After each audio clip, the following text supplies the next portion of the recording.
টানা ১৭ দিনের দাবদাহে চুয়াডাঙ্গার তাপমাত্রা ৪৩ ডিগ্রি ছাড়িয়েছে।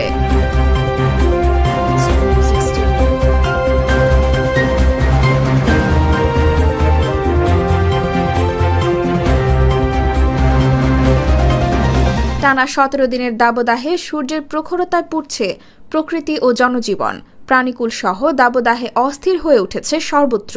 দিনের ব্যবধানে পাল্লা দিয়ে বাড়ছে তাপমাত্রা। সহনীয় তাপমাত্রার চেয়ে ৭ থেকে ৮ ডিগ্রি তাপমাত্রা বেশি থাকছে।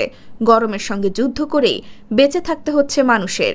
আবহাওয়া অধিদপ্তরের তথ্য মতে সর্বশেষ ২০০৫ সালে চুয়াডাঙ্গায় প্রথম ৪৩ ডিগ্রি সেলসিয়াস এবং ২০১৪ সালে সর্বোচ্চ ৪৩.২ ডিগ্রি সেলসিয়াস তাপমাত্রা রেকর্ড করা হয়েছিল। তবে বিগত ১০ বছরে এমন তীব্র দাবদাহ দেখা যায়নি, যা এ বছরের গত সোমবার রেকর্ড করা হয়েছে ৪৩ ডিগ্রি সেলসিয়াস। ফলশ্রুতিতে বাতাস থেকেও আগুনের উষ্ণতা ছড়াচ্ছে।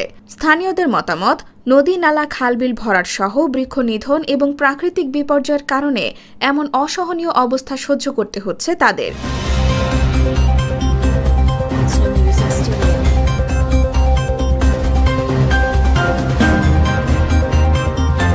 শোয়েব আক্তার শান্ত, কুমিল্লা ক্রাইম বার্তা।